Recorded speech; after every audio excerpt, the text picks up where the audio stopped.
part of the process of teaching myself to work was that I'd made up movies on the back of my eyelids long before I ever shot them.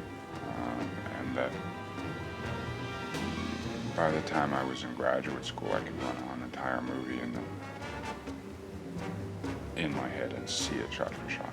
Jan Kadar, I worked for 2 years while I was at the American Film Institute. He used to test me on it. He'd give me a Fellini movie, some really complicated movie, complicated European movie, and he'd say, go learn it.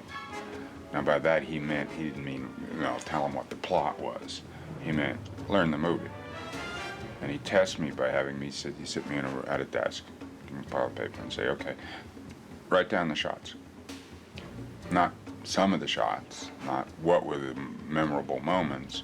No, every shot in the movie, shot for shot, in sequence, where it was, basically, was it a dolly or a close-up of the girl or whatever. If I had wanted to be a violinist or something, I would have, good musicians have hundreds of scores right in their head. They don't need to read the sheet music, they know it. They have, if you study at that level, you would need to know music that intensely, that closely. Part of my training, they just, Jan tried to insist that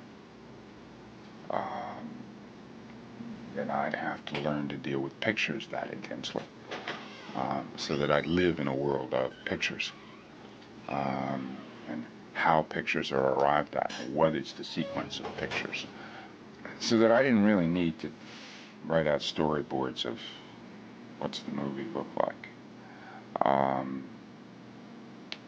What you need storyboards for are to communicate with other people about a specific picture, particularly if you're doing a movie that has special effects. You have to storyboard those. You have to do a drawing. What's the shot supposed to look like? So, because you need to discuss at great length, and probably with lawyers and all sorts of nonsense, you have to work out a contract for how much will it cost to do this picture. So the more specific you are, the better it works. And that you storyboard for. Storyboarding to just, try to figure out what the movie's supposed to look like or something is, it's a little silly.